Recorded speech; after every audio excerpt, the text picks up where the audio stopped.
Buenos días a todos y todas, bienvenidos, bienvenidas.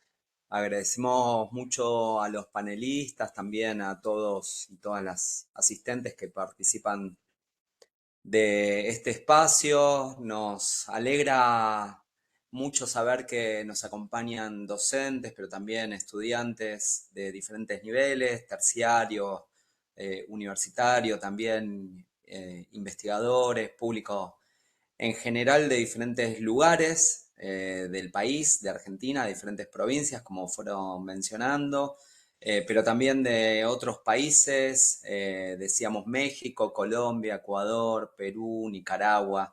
Así que bienvenidos y bienvenidas a todos. Para nosotros es una gran alegría compartir este espacio.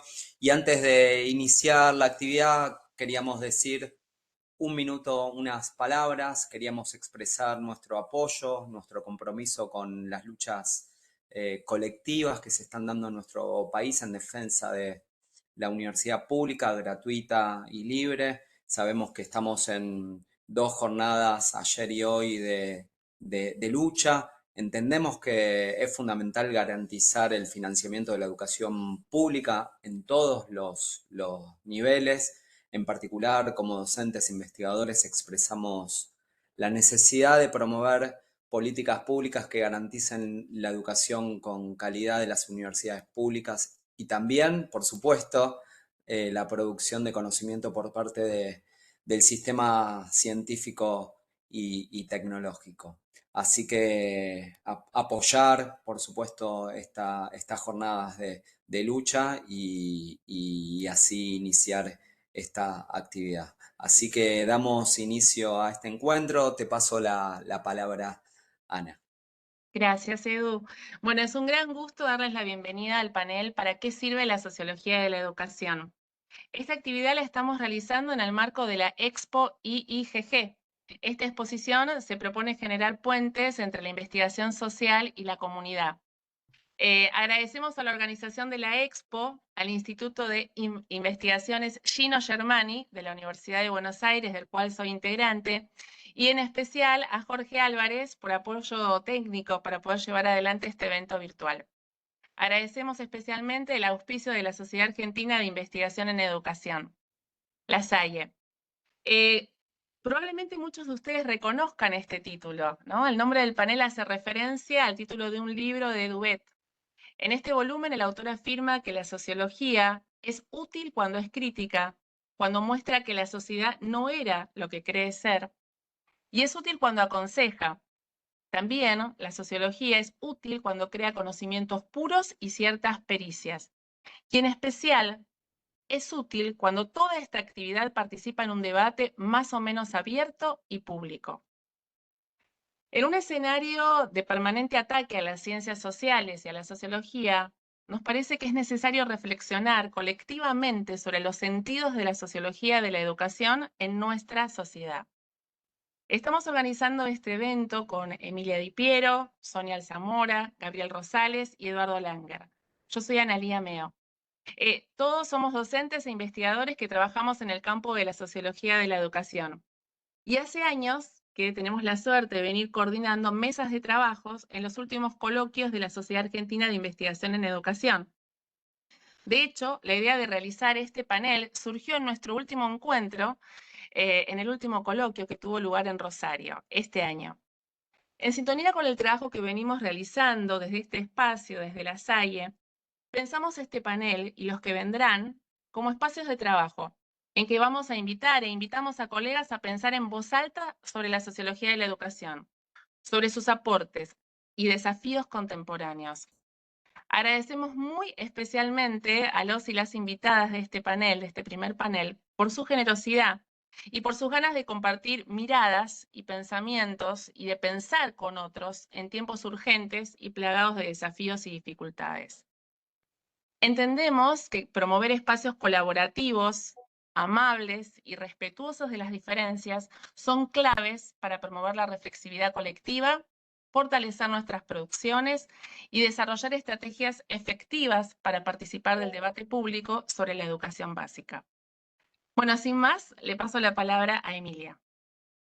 Bueno, ¿qué tal? Buenos días a todas, a todos. Es un placer estar hoy, esta mañana, en un momento tan difícil, ¿no? Para nuestro país, encontrarnos y poder darnos un tiempo para la reflexión en torno a esta pregunta, que es una pregunta que surge, como sabemos, en el marco de en un contexto de ataque al pensamiento científico en general y a la legitimidad del pensamiento científico y en particular a las ciencias sociales. De ahí, bueno, voy a presentar la organización de este intercambio que tiene que ver con dos momentos centralmente. Una primera ronda en donde los panelistas van a compartir reflexiones en torno a las preguntas vinculadas con para qué sirve la sociología de la educación, qué estrategias nos damos desde el campo de la sociología de la educación para intervenir en los debates públicos. Bueno, ahí les habíamos pedido y consideramos que será fructífero que en las intervenciones compartan ejemplos de las investigaciones, son todas y todos reconocidos investigadores en el campo de la sociología de la educación, para ayudarnos a visibilizar cuáles son esos sentidos que tienen el quehacer sociológico en el día de hoy. Les pedimos que tratemos de mantenernos en 10 y 15 minutos como máximo en ese tiempo para poder organizar la conversación y tener espacio para escucharnos de manera ordenada, todas y todos. Y en un segundo momento vamos a dar lugar a preguntas y comentarios que les vamos a ir pidiendo que dejen las personas que están asistiendo en el día de hoy a este encuentro en el chat. Vamos a dar lugar a preguntas y comentarios que vamos a recoger a partir del chat. Los pueden ir dejando en el transcurso de las exposiciones, los vamos a recoger en ese segundo momento, los vamos a presentar a las expositoras y expositores para dar lugar a un intercambio, bueno, lo más organizado posible en los términos en los que nos propone esta plataforma, ¿sí? Bueno, sin más, daríamos lugar a la primera presentación, que está a cargo de Leandro Botinelli. Leandro Botinelli es magíster en generación y análisis de información estadística, es sociólogo, investigador y docente universitario.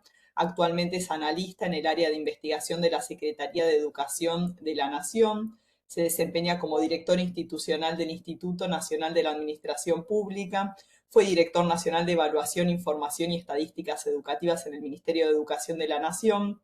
Director del Observatorio Educativo de la Universidad Pedagógica Nacional. Y colaboró también en el área de formación e investigación del Instituto Internacional de Planeamiento de la Educación de la UNESCO y en distintos proyectos de investigación. Su pertenencia institucional entonces es la Secretaría de Educación de la Nación, la Universidad Pedagógica Nacional y la UBA en sociales. Bueno, sin quitarte más tiempo, Leandro, te escuchamos. Muchas gracias. Hola, gracias Emilia, Analía, todos y todas las colegas que generaron este espacio.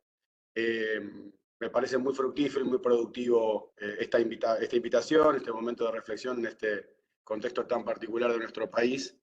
Y en lo que me toca a mí, voy a compartir algunas ideas que enlazan un poco a la sociología de la educación desde la producción académica, pero en su relación con la intervención pública, con las políticas públicas, con el gobierno de la educación en particular.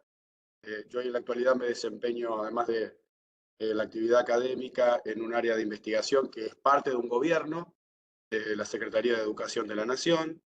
Eh, bueno, desempeñé la función pública en algún otro momento, pero en este contexto actual estoy como profesional de investigación en un área técnica del Ministerio, ex Ministerio de Educación en la actualidad, Secretaría de Educación, y desde ahí también quiero compartir algunas reflexiones que se enlazan con cuestiones de la política y las políticas.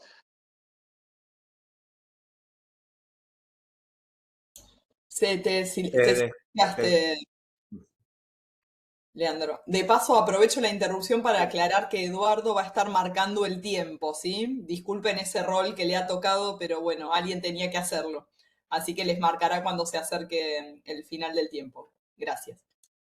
Bien, gracias Emilia. Bueno, compartí un link recién en el chat con el material que estoy visualizando. Básicamente es una pequeña hoja con algunas ideas, pero lo que me interesaba trabajar y poner en discusión a partir de la reflexión de Duvet es una idea con la que se me ocurrió presentar cómo pienso yo la relación entre la producción del conocimiento, sociología y la educación, en relación con los públicos destinatarios y las demandas de cada campo. Y como este es un panel de sociólogos y sociólogas, se me ocurrió que la mejor forma de hacerlo era con un cuadro de doble entrada. Me esforcé bastante para pensar los problemas en esta clave. Y a mí me parece que es interesante pensar la producción de la sociología. Se ve ahí, ¿no? El documento, Emilia. Sí, se ve perfecto, Leandro, gracias. Bueno, se me ocurría presentar y reflexionar a partir de estas dos dimensiones. Por un lado, pensar que nuestra producción en sociología de la educación,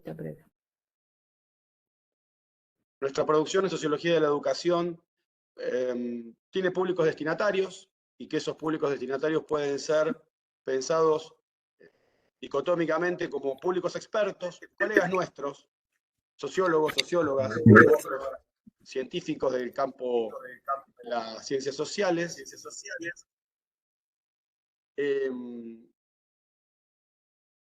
Si tengo algún retorno. Expertos que son colegas nuestros, que son cientistas sociales, y con quienes hablamos de tú a tú, con quienes hablamos en la jerga académica y científica, pero también tenemos destinatarios que es un público más general, que no son expertos, que no conocen las teorías necesariamente, que no conocen las metodologías, que no están al tanto de los conceptos que utilizamos, y que, bueno, para ellos tenemos que comunicar mensajes y resultados de producciones de otra manera.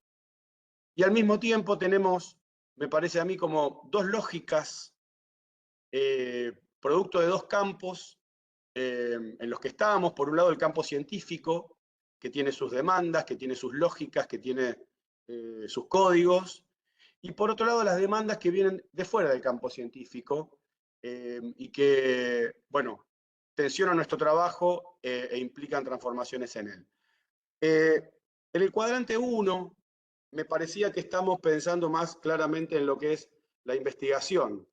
Básicamente, la investigación científica es una actividad que es parte central del campo científico y que está destinada fundamentalmente a los expertos. Nosotros investigamos y generamos resultados para conversar con nuestros colegas, exponemos nuestros métodos, nuestros resultados en paneles, en artículos académicos, en conferencias, y ahí nos sometemos al juicio de otros expertos sobre nuestros métodos y nuestros resultados.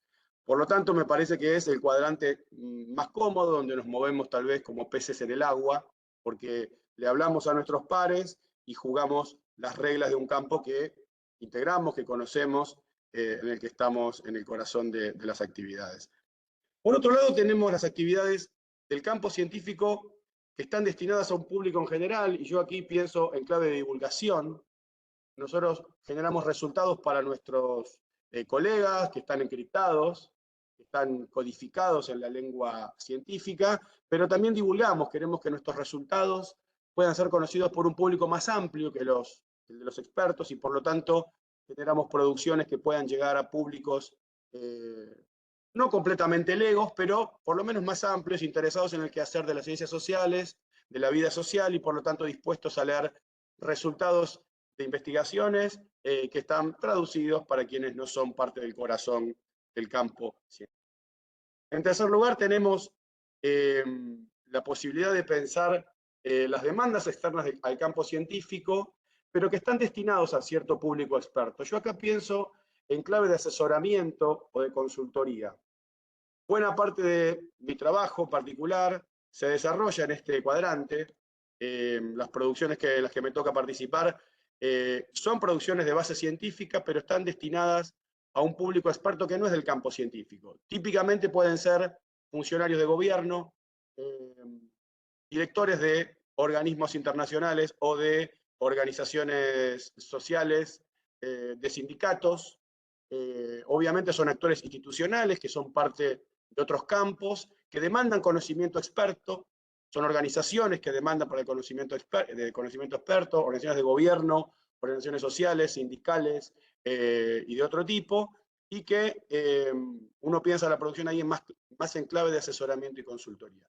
Y el cuarto cuadrante, que es el más complejo, me parece, es el que ofrece las tensiones más fuertes sobre la producción de conocimiento, me parece que es el cuadrante de las intervenciones públicas que hacemos como intelectuales aquí.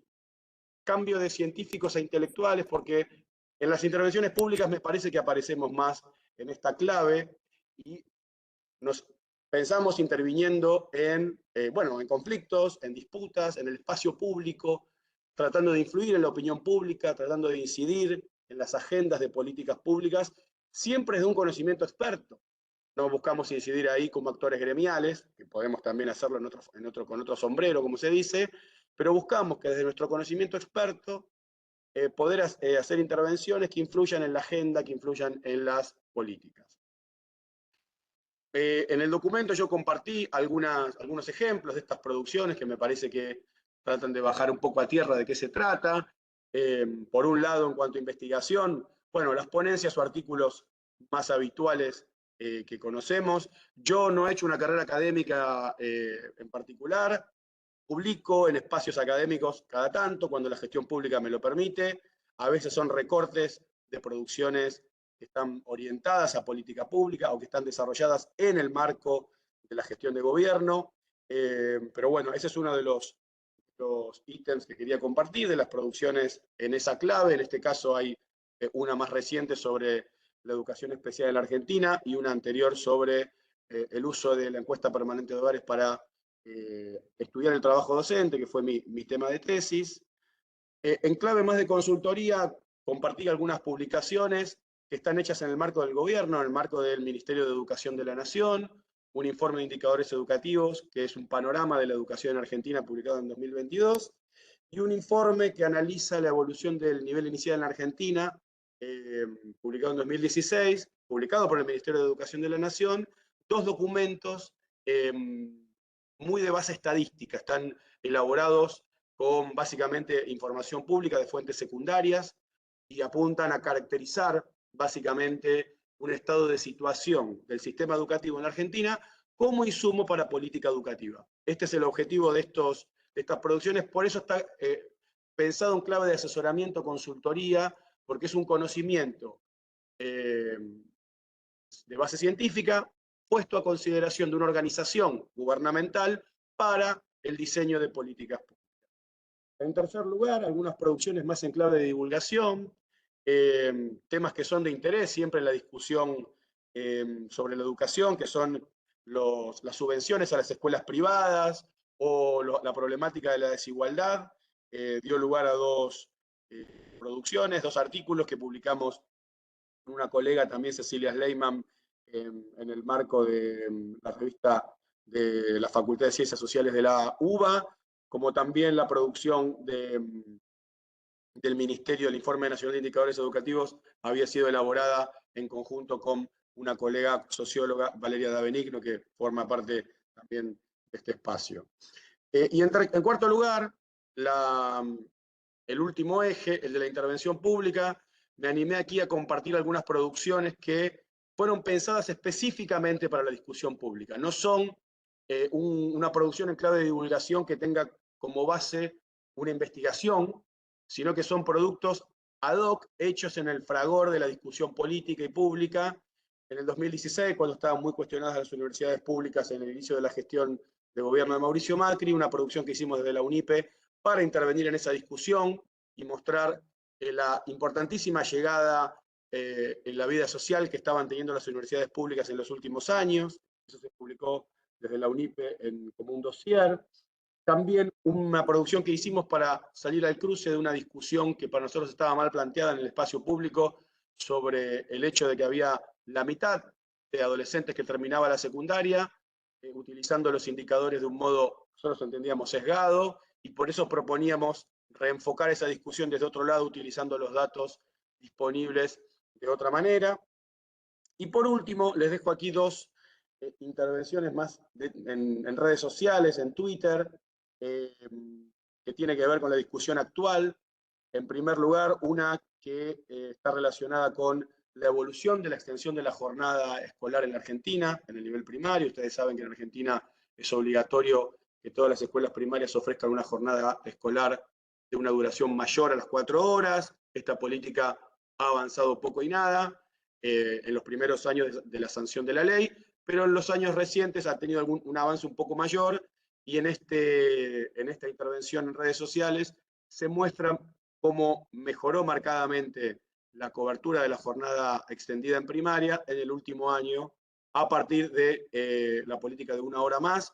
Este es un dato que era poco conocido y que, bueno, nos topamos con este dato investigando sobre otro tema y nos encontramos que en solo un año, en 2022 al 2023, se había duplicado la cantidad o proporción de escuelas con jornada extendida o completa y, bueno, compartimos eso en redes sociales.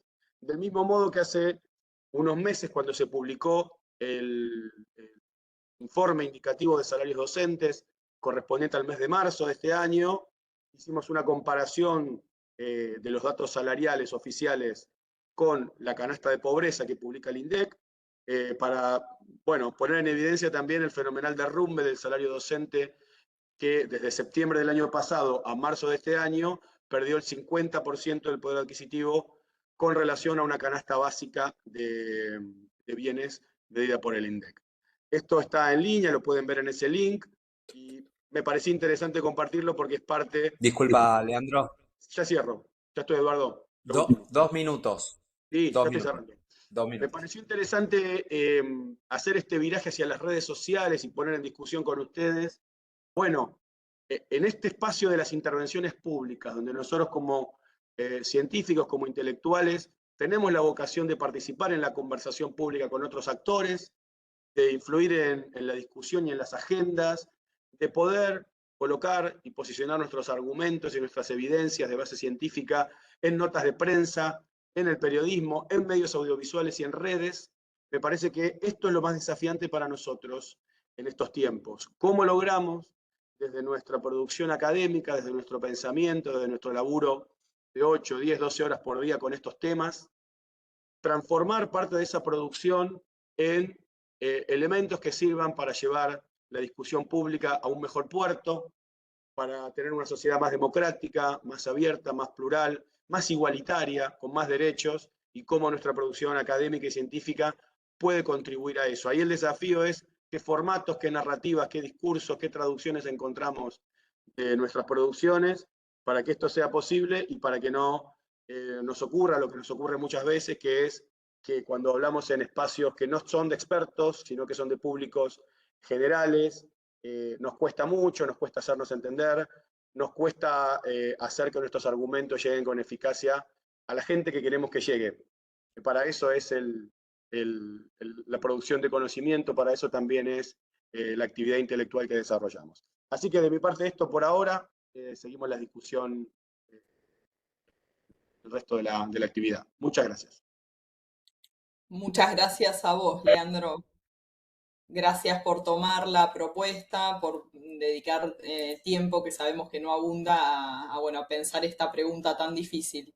Bueno, seguiríamos entonces con la presentación de Agustina Jórica, cuya pertenencia institucional es Flaxo CONICET. Agustina es investigadora adjunta del CONICET e investigadora y docente de la Universidad Pedagógica Nacional y en la Universidad del Salvador. Es coordinadora académica del programa Juventud de la Flaxo, programa en el que se desempeña como investigadora desde el año 2005. Es doctora en Ciencias Sociales y licenciada en Sociología de la Universidad de Buenos Aires, magíster en Diseño y Gestión en Políticas y Programas Sociales de la Flaxo Argentina. Sus líneas de investigación se relacionan con el vínculo educación y trabajo, la educación secundaria y las desigualdades sociales, las transiciones juveniles, las transiciones hacia la vida adulta y la autonomía familiar, los procesos de inserción laboral juvenil y las políticas públicas para jóvenes. Gracias, Agustina, por aceptar nuestra invitación y bueno, te escuchamos. Bueno, muchas gracias, Emilia, a Edu y a Analía y a Sonia por invitarme a este espacio. Y bueno, también contenta porque compartir el espacio con los otros colegas. Bueno, y escuchándolo ahora, Leandro, hemos también compartido otros espacios con Leandro de estas discusiones. Me siento con mayor desafío, o sea, después de su presentación. Pero bueno, voy a no presenté ninguna, o sea, no armé una presentación con filminas o con algo escrito, pero sí me hice un punteo a partir de las preguntas que me alcanzaban para reflexionar y pensar en este espacio. Y bueno, y uno es con lo que habría Analía, ¿no? ¿Para qué sirve la sociología de la educación? Y yo me tomo de esto que vos decías, Analía, pensar en voz alta, así que voy a pensar en voz alta en conjunto. Y en este sentido pensaba, bueno, a partir de las investigaciones que venimos desarrollando dentro del programa Juventud de la Flaxo, y en particular actualmente estamos con un proyecto de investigación, pensaba, bueno, por un lado, nos sirve para investigar los fenómenos y los procesos actuales, pasados, ¿sí? Y retomar muchas de las ideas conceptuales de los clásicos de la sociología de la educación, como Bourdieu, Passerón, Bowley, Shintis, Badelat, Duvet, que sería como uno de los que estamos centralizándonos. Pero bueno, hay un montón de debates y discusiones teóricas, que no es lo que voy a hablar ahora, pero las nombro para tenerlas como presente, que es un poco lo que guía muchas veces algunas de las preguntas centrales de las investigaciones que venimos desarrollando. Y en este sentido también, pienso en voz alta, sirve para pensar en el relevamiento de los datos que aportan al conocimiento, ¿no? Porque es otra de las cuestiones que habla Duvet sobre crear o producir conocimiento sobre los fenómenos, sobre los procesos educativos, y también esa producción de conocimiento nos puede aportar a pensar los diseños de acciones y estrategias de intervención en el campo. Y ahí quiero como bajarlo a esto que nos proponían como cómo pensar o cómo ejemplificar estas preguntas en cuestiones concretas, como puede ser este proyecto que estamos llevando a cabo, que es sobre abandono escolar, ¿no? ¿Qué es el abandono escolar en la escuela secundaria? Y en este sentido me planteé como 2 o 3 cosas para pensar esto, y después ya cierro con el tema de las estrategias. Una es que nosotros pensamos y tomamos muchas de las reflexiones de los clásicos de la sociología de la educación de que el abandono escolar es un proceso, que el proceso no es lineal y que es un proceso reversible. Tomo estos 3 puntos, ¿no? Que eso da cuenta, ¿no? De que desde lo teórico nos aporta la sociología de la educación para pensar procesos o fenómenos particulares como puede ser el abandono escolar, ¿sí? Como para hacer esa vinculación entre lo teórico con lo empírico. Y en este sentido, ¿nosotros qué hacemos? Hicimos un relevamiento de datos que nos va a dar para conocer cómo se da este proceso de abandono escolar. En este sentido hicimos una investigación longitudinal, que la investigación longitudinal nos llevó un relevamiento de 3 años, y en ese relevamiento lo que nos aporta esa información, y en particular este estudio longitudinal, es conocer las causas, los motivos y cómo se dan estas estas trayectorias educativas en el ámbito del nivel secundario en distintas jurisdicciones del país Argentina, ¿no? Entonces, hago esto como esquemático, ¿no? No lo pude terminar de procesar en un PPT, pero espero que se entienda el hilo de conexión que vengo dialogándolo, ¿no?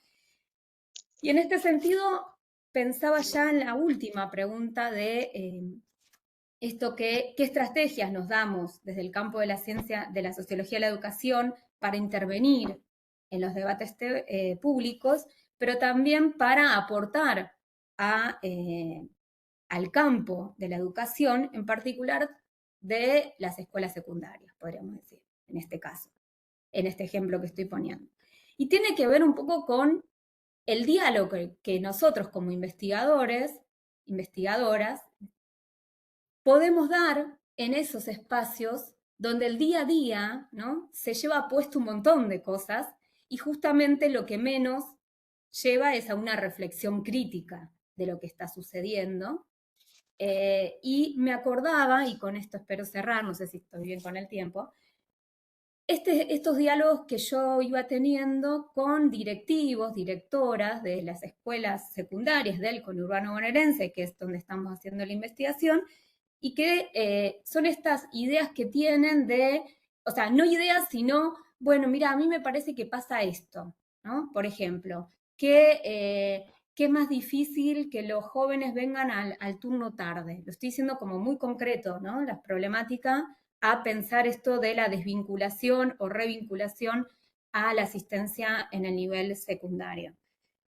Y otra directora decía, me interesa que me cuentes, a partir del relevamiento, este relevamiento de encuestas que hacemos, qué es lo que pasa con el turno tarde y con el turno mañana, cuáles son los inconvenientes, cuáles son los problemas que tienen para poder asistir a las escuelas. O sea, los directivos o las directoras tienen algún conocimiento, obviamente por lo cotidiano, pero no terminan de saber si ese conocimiento, ¿sí?, los puede llevar a pensar en alguna acción concreta para este acompañamiento de las trayectorias educativas, en el caso que estoy ejemplificando. Y en este sentido me parece que un aporte que podemos hacer desde la sociología de la educación es justamente esto, ¿no? A partir de un relevamiento de datos, de información, pensar en cuáles serían estas acciones o estrategias o herramientas que podemos aportar a los equipos directivos para este acompañamiento. O para que ese acompañamiento sea más cercano a la realidad, que siempre es muy diversa también y muy territorial en algunos casos, sobre el estar en la escuela, estas problemáticas que aparecen, como, bueno, ya no es que los pibes, las pibes, no están en la escuela porque están trabajando, sino porque no están en la escuela porque están en la casa, cuidando a adultos mayores, cuidando a familiares enfermos, o estando en la casa sin ir a la escuela, digo, ¿no? Entonces, bueno, eso también me parece que hay un ida y vuelta, y tomo un poco esto que decía Leandro sobre quiénes son nuestros destinatarios, o los perfiles, o los actores que intervienen en este campo de investigación y de la sociología de la educación, donde uno puede dialogar con actores que para mí es súper interesante y súper importante para la investigación entrar en diálogos con distintos públicos. Así que, bueno, creo que parte de la reflexión que pensaba tiene que ver con esto, ¿no? Cómo hacer esta conexión entre los distintos espacios e intervenciones que podemos dar desde nuestro lugar como investigadores. Así que, bueno, Muchísimas gracias, Agus. Gracias por esto, por recoger el guante de una pregunta diferente a lo que estamos más acostumbradas, ¿no?, a hacer en los congresos, paneles, ¿no?, lo que hacemos habitualmente. Muchísimas gracias por el tiempo y por la dedicación. Bueno, damos entonces lugar al siguiente panelista de este panel que organizamos junto con Sonia, Analía, Gabriel y Eduardo. Les recordamos, antes de darle la palabra a Pablo, que por favor no se olviden de dejar sus comentarios o preguntas, ¿sí? Cualquiera de las dos intervenciones es bienvenida en el chat, que será luego recogido para seguir la conversación. Tenemos en este momento 94 participantes, entendemos que es una participación alta, importante, y que la pregunta interpela en este contexto en el que vivimos particularmente. Bien, le damos lugar entonces a Pablo Di Napoli, cuya pertenencia institucional es la Universidad de Buenos Aires y el CONICET. Pablo es doctor en Ciencias Sociales por la Universidad de Buenos Aires, licenciado en Sociología, profesor de enseñanza secundaria normal y especial en Sociología e investigador del CONICET. Bueno, te escuchamos, Pablo, muchas gracias. Gracias, Emilia. Bueno, me sumo a los agradecimientos de un poco de generar este espacio colectivo y también la invitación con esta pregunta disparadora, que me parece, valga la redundancia, sumamente útil, y nos lleva a pensar en términos de utilidad. ¿no? Que ahí, bueno, después podemos, charlar respecto de qué pasa de pensar a la ciencia, digamos, en términos de utilidad. Pero me parece bien dar ese debate, digamos, en el marco, digamos, y siguiendo un poco la propuesta de Duvet, pero en este marco donde tenemos un presidente, ¿no? Que dice que estigmatiza, digamos, y ataca a la ciencia y a las personas que hacen ciencia, y una de las cosas que dijo es, bueno, escriban libros y si se los compran, entonces serán útiles. Entonces, digo, hay que dar la batalla en este concepto de utilidad, más allá de la etimología, digamos, y a dónde orienta, porque públicamente se está hablando de una determinada utilidad de la ciencia, ¿no? Más allá de, además de lo que llevamos nosotros a cuestas, ¿no? Desde las ciencias sociales respecto a otros tipos de ciencia. Y acá también me preguntaba un par de cosas que tenían que ver, incluso me fui a una pregunta previa con pensar la sociología de la educación como un área disciplinar o como un campo de estudio. Digamos, también es otra cuestión para ver. Y digo, bueno, hay como un retorno, ¿no? De Natalia, acá me aparece. Bueno, pensaba también, bueno, ¿para qué sirve la sociología? Bueno, la sociología de la educación también, digo, crea problemas también. ¿Se escucha? No paro un toque.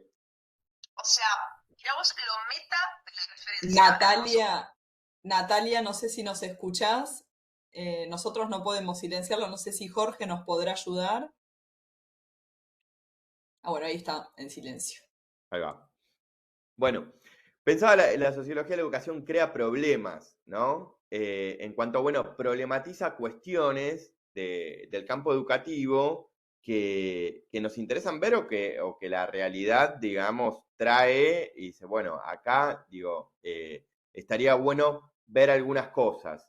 Y también lo pienso en el sentido de dar voz y acompañar la voz, ¿no?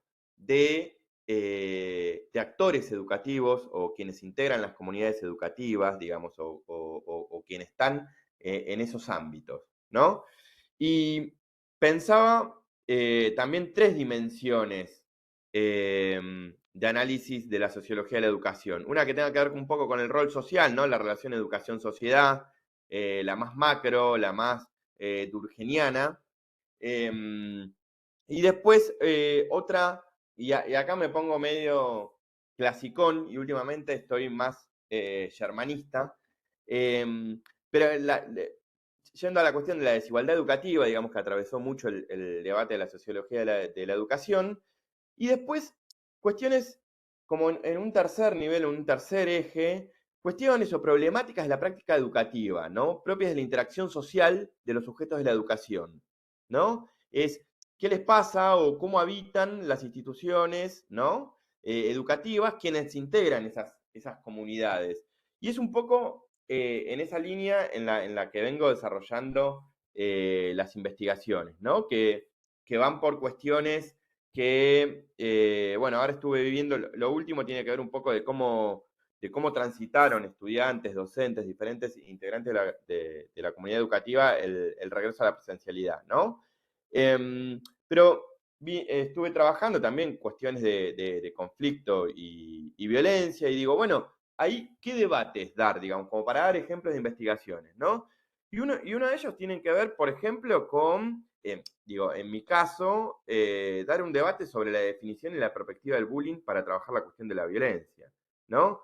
Y cómo trabajar la conflictividad en la escuela secundaria, y cómo, bueno, pensar digo, frente a los discursos de la escuela como insegura, ¿no? Como un lugar como tierra de nadie, digo, en los resultados de investigación apareció la cuestión de la escuela como un lugar seguro para pelearse, para conflictuar. ¿Por qué? Porque era un lugar donde iba a haber un cierto límite, donde había una mirada, ¿no? De un otro que contribuía a la regulación en función de otros ámbitos. Y digo, bueno, pensando justamente ahí con actores de la comunidad educativa, se pudieron pensar algunos otros dispositivos, ¿no? Para trabajar esta cuestión. Y digo, ahí paso un poco a la cuestión de las estrategias, digo, porque traje como más ejemplos de estas cuestiones con temas de violencia de género o ciertas cuestiones de la sociabilidad juvenil y la convivencia. Pero digo, una de las cuestiones que pensaba es, y sobre todo desde la universidad, la cuestión de la extensión, ¿no? La extensión universitaria, digo. Me gustó los 4 ejes que planteó Leandro y sumaría el de la extensión, digamos, ¿no? Entonces, pensando en estrategias, bueno, una estrategia, digo, es construir estos espacios, justamente, como estos, pero también construir espacios para acompañar la voz, ¿no? Ahí pienso un poco en Apple, ¿no? En un poco, decía, bueno, ¿qué rol podemos tener, digamos, ¿no? Para dar estos debates. Es un poco acompañar la voz y de los sujetos de la educación y co-crear también conocimiento ahí, ¿no? Los medios de comunicación también, cuando nos dan espacio, pero también ir hacia ahí, y sobre todo cuando en tiempos de reformas educativas, ¿no? O de reformas en general, como se están dando ahora, por ejemplo, con los regímenes académicos.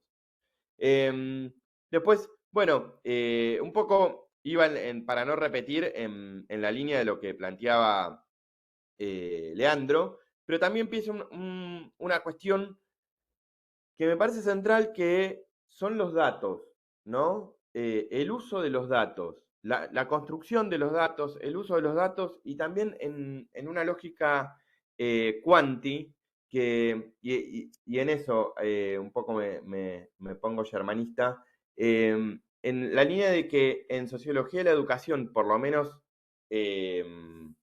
acá en nuestro ámbito, hay poca producción de investigación quanti.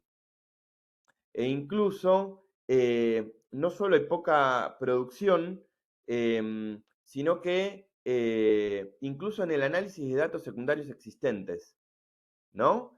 Y me parece que ahí, incluso con los datos que hay, digo, a mí también lo que se me ocurre, y lo vengo planteando en mi instituto, digamos, ¿no? Y en otras áreas, que es incluso la universidad con diferentes, justamente, facultades, digamos, generar algún dispositivo como para construir datos, pero ni siquiera que es todo un laburazo, pero digo, con los datos que hay, ¿no? Poder procesarlos, ¿no? Poder leerlos, incluso, pensaba, que me parece que es algo sumamente importante y que hay algo de eso que nos falta. Ni hablar en la formación, ¿no? De lectura de cuadros, etc. Y después, que es un poco también lo que venimos haciendo en el equipo de investigación, que es las estrategias de intervención situadas, ¿no? Entonces, por ejemplo, un poco para cerrar, cuento algunas cosas que son desde talleres que venimos haciendo y que tratamos de hacerlos justamente en las facultades para que vengan estudiantes secundarios a la universidad a hacer un acercamiento que tienen que ver con cuestiones de convivencia y, por ejemplo, también es contribuir en las escuelas a la elaboración no solo conjunta de actividades, sino también de lo que sería consejos o asesoramientos, por ejemplo, en la construcción de los acuerdos de convivencia que tienen que armar, poner en funcionamiento consejos de convivencia. Bueno, eso es un poco lo que venimos haciendo con diferentes escuelas secundarias, o por ejemplo también intervenir en las ACAPs, ¿no? Proponer una CAP con otra mirada, con un acercamiento, ¿no? De los estudiantes. Bueno, eso es un poco que va en la línea de la extensión, eso es un poco de lo que venimos como estrategias también desde el equipo de investigación planteando. No sé cómo vengo de tiempo. ¿Puedo seguir hablando o puedo parar acá? Tenés, Pablo, todavía te quedan 5 minutos, así que para adelante. Ah, espectacular, espectacular. Bueno, entonces, un poco lo que pensaba es en línea, es esta cuestión de, y me parece que es un buen espacio de producción y generar, o sea, pensar en la producción en la construcción de datos y en el análisis de esos datos, sobre todo para ponerlos en el debate público, digamos, ¿no? Porque en este momento también es otra cuestión que se viene hablando, digo, tenemos, ¿cómo se llama? Un presidente que habla de un dato de inflación de un mes y lo anualiza, ¿no? Entonces te dice que teníamos, no sé, 7000% de inflación. Entonces digo, me parece que también ahí es un debate que podemos dar, bajando también eso, digamos, porque son temas complejos, pero tratar de acercar esos datos y primero, romper con lógicas que se presentan como objetivas, ¿no? Y mostrar de dónde viene esa interpretación, ¿no? También poner en línea la cuestión de, como decía Agustina, de los procesos, de que la sociología de la educación analiza procesos. Entonces, en un contexto de inmediatez, digamos, de que todo tiene que ser ya, digo, bueno, de hecho nosotros a veces llegamos tarde a algunas, no conclusiones, pero algunos análisis, porque lleva tiempo también, digamos, o sea, no se puede sacar conclusiones muy rápidamente. Pero bueno, también tenemos que hacer un esfuerzo con generar herramientas como para pensar el presente un poco qué está pasando en las escuelas. Pero me parece que también ahí hay que articular un poco y también generar herramientas, digo, la sociología, y en eso voy a tomar un poco también a Bourdieu, que la sociología de la educación también tiene que incomodar. Entonces, y tiene que incomodar incluso a ponernos incómodos a nosotros, ¿no? Y bueno, plantear cuestiones que son incómodas. Y bueno, asumirlo e ir hacia ahí, digamos, en temas que son delicados, ¿no? Entonces, bueno, eso es un poco lo que quería plantear, digamos, aprovechando un poco la pregunta de para qué sirve y sobre todo pensando en estrategias. La última estrategia que comento que tiene que ver con el tema de, por ejemplo, un emergente que fue en el 2018 con la cuestión de los scratches por violencia de género, bueno, cómo pensar ahí con las escuelas, ¿no? Un diálogo de comunicación entre lo que eran los referentes adultos, ¿no? Y los jóvenes. Y como, por ejemplo, pensando una lógica de construcción de un protocolo conjunto, Disculpa, por más de Pablo, ahora, que... Sí, ahora sí te quedan 2 minutos, ¿eh? perfecto. Pensando de construir justamente un protocolo conjunto y no uno bajado, ¿no? Incluso más allá de cuál era la validez, pero la cuestión de que los estudiantes puedan participar conjuntamente en un espacio de decisión construido en las escuelas, generó una mayor armonía para poder construir esa herramienta al interior, por ejemplo, en el que participamos nosotros fue en una escuela, digamos, ¿no? Pero bueno, ese tipo de cuestiones. Bueno, muchísimas gracias, Pablo, también por tu reflexión, por los aportes, esto que traes de un poco el lugar del conocimiento, ¿no? En donde hay afirmaciones que no son verdaderas en tiempos de terraplanismo, de negacionismo. Bueno, eso es un poco lo que buscábamos plantear en el panel. Daríamos lugar entonces a la intervención de Oscar Greiser, del Instituto de Desarrollo Humano de la Universidad Nacional de General Sarmiento.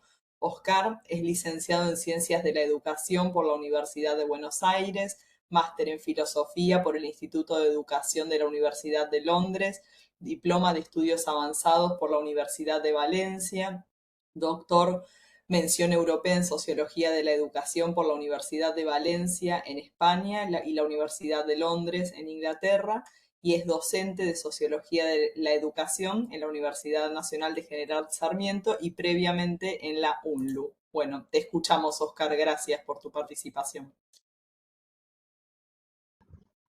Hola, buenos días. Bueno, muy contenta de estar acá participando en este enlace de conversaciones que, como todas, tienen un pasado que se hace aquí presente y que nos estamos intercambiando. Mucha tentación de ponerme a dialogar de manera directa con todo lo que se estuvo diciendo, pero bueno, voy a ver si combino entre lo que preparé y engancharnos en la conversación. Eh, el punto de partida que nos propusieron, citando a Duvet, se inscribe en una tradición disciplinar que Duvet sintetiza, eh, y sobre la cual me voy a ubicar o voy a presentar solo una posición y un aporte que dialoga con quienes estamos aquí participando, con una posición en la que trato de contribuir en relación con el conjunto de la producción y de las actuaciones en el campo de la sociología.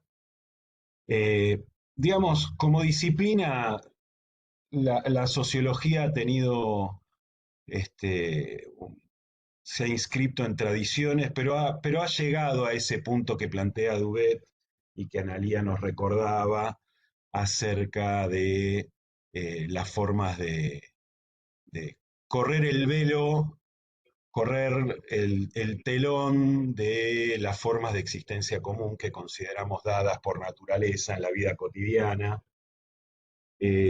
Participo de esta mirada en preguntarnos permanentemente y, como dicen algunas, insistentemente por el presente, desnaturalizarlo, desarmarlo, eh, interrogarlo de múltiples maneras. Y una de esas incomodidades en las cuales nos recordaba recién Pablo con Bourdieu, la sociología de la educación, como la sociología y otras disciplinas de las ciencias sociales, aportan una herida narcisista, aportan una herida a la mirada que tenemos de nosotras mismas, de cómo estamos, cómo somos, y a veces también esa herida narcisista complica el diálogo con la producción sociológica, con nuestras intervenciones, algo sobre lo cual voy a plantear algo más adelante. Sin embargo, yo creo que el punto clave es, o lo que quería compartir es, qué entendemos por una posición o una construcción crítica de la vida social en común en esta interrogación y del mundo educativo, y ahí traigo unas reflexiones a partir de Michel Foucault y de Judith Butler. Foucault dice que la crítica es una manera de preguntar cómo no ser gobernado de una manera determinada, cómo no ser gobernado en el nombre de unos principios o de unos objetivos y por medio de unos procedimientos. Y dice, yo diría, Foucault, y lo cito, la crítica es el movimiento por el cual el sujeto se atribuye el derecho de interrogar a la verdad acerca de sus efectos de poder y al poder acerca de sus discursos de verdad. Y aquí subrayo la cita, ya termina, dice, la crítica será el arte de la inservidumbre, de la indocilidad reflexiva. Me gusta mucho esta cita de Foucault, y Butler le da una vuelta entendiendo que la crítica es interrogar las bases sociales de los fenómenos. Y ahí es donde nos volvemos complejas en nuestro análisis y tenemos algunos problemas respecto a enfrentar al eslogan, al meme, a una imagen, porque en esa complejidad en las que nos metemos, porque interrogamos justamente procesos y verdades que intentan romper la opacidad del ejercicio del poder en los que nos vemos involucradas. Y ahí está parte del problema de nuestro ejercicio. Y me quiero colocar un poco porque, bueno, ponernos en una disciplina es algo muy valioso. Yo creo en el saber disciplinar, creo que es muy valioso el poder disciplinar, para poder meterse y al meterse, una vez dentro, romperlo. Y ahí traigo una tradición de las perspectivas críticas en América Latina, y voy a traer solo a 3 personas enlazadas en una perspectiva que se fue consolidando al calor de las disputas por la emancipación política y cultural en América Latina. Son 4, perdón. Que son Enrique Dussel, que es Paulo Freire, que es Ernesto Laclau, y que es Rita Segato desde un punto de vista más contemporáneo de los 90 para acá. Y son tributarios de pensar algo que Dussel define como unir las producciones en su carácter popular, como una posición a favor de los grupos subalternizados, en oposición a toda forma de dominación. Y creo que esa posición de Dussel es que me lleva a plantear una pregunta que creo que uno podría hacerse, es ¿a quién sirve la sociología de la educación? Y no ¿para qué sirve? O a partir de ¿para qué sirve? ¿A quién sirve? Y ahí lo primero que se me viene y se nos viene es Maquiavelo con los servidores del príncipe. Y me parece que hay que preguntar a quién sirve en relación con una producción de conocimiento producido en el contexto contemporáneo en unas relaciones de poder y de gobierno específicos en las cuales estamos involucradas. Y acá el problema es de orden político y epistémico. No es solo un posicionamiento ético genérico, sino que es una forma de producir conocimiento. ¿En qué lugar nos ubicamos para la producción y circulación del conocimiento? ¿Cuál es nuestra posición en el control de aquellos sentidos que se producen, de las formas de conocimiento que participamos o intervenimos en producir y en circular? Y ahí está un punto central, que es a qué nos dedicamos, qué problemas, cómo los construimos. Ahí me enlazo un poco con el planteo de mis colegas que hablaron antes. Hay creo que una manera de enlazarlo es, bueno, ¿cuáles son los problemas de la vida de las personas, del común de las personas, de los padecientes en las sociedades en las cuales vivimos? Ponernos en el lugar de entender cuál es el lugar de ese padecimiento y sobre eso poder recuperar desde el margen, en ese lugar que traía Pablo la voz de Michael Apple, muy gramsciana, y que Christian Baudelot también trae a nuestro campo de la sociología de la educación, una versión gramsciana de la tarea de la amplificación de voces, de ser quienes podemos amplificar unas voces que no tienen amplificación, y dar a conocer o conocer es dar a conocer, y conocer es hacer un montón. Y en eso tal vez de a momentos se subestima, y creo que vale la pena volver sobre la centralidad de conocer y dar a conocer, y dar lugar a esas otras voces. Y la otra pregunta sobre la cual me parece que se puede volver es a quién le habla la sociología, que la planteaba muy bien Leandro. Y ahí me parece que la disyuntiva es a quién le hablamos, ¿no? Si le hablamos al poder, o como han propuesto tantos otros y tantas otras, y Pablo traía, es esa relación con los actores de las comunidades escolares, de las barriadas, de los pueblos, del pueblo, si se me permite volver en esa tradición a incomodar con ese término que se nos hizo un poco lejano. Y cuando pensamos a quién le habla la sociología de la educación, me parece que hay que poner eh, una pregunta que nos la trajo muchas veces Horacio González, que es ¿con qué lengua habla la sociología? Si va a hablar la lengua del poder o va a apropiarse a construir una lengua en la cual se pueda construir una nueva manera de compartir con quienes nos interesa compartir en términos de emancipación, de autonomía, de un buen vivir, si se quiere, para tomar otras categorías. Y ahí hay unas tareas que creo que la sociología de la educación tiene hoy como muy relevantes.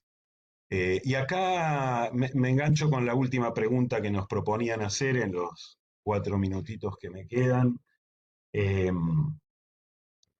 Hay una tensión en la que estamos, y es que la sociología de la educación ha producido mucho, ¿no? Sabemos mucho ya, ¿sí? El tema es cómo hacerlo poner en juego y dónde hacerlo intervenir.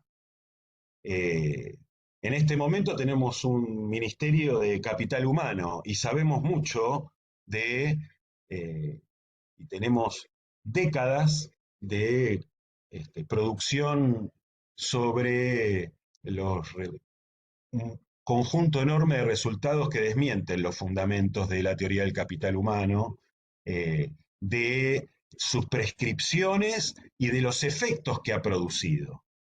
Y hoy tenemos ese ministerio, hoy tenemos de vuelta los discursos sobre la pobreza y la relevancia de la educación para resolverla, y ya sabemos, tenemos mucha información sobre esa conflictiva relación, así como el problema del analfabetismo ahora reformulado de un modo marketinero, si se me permite la expresión noventosa.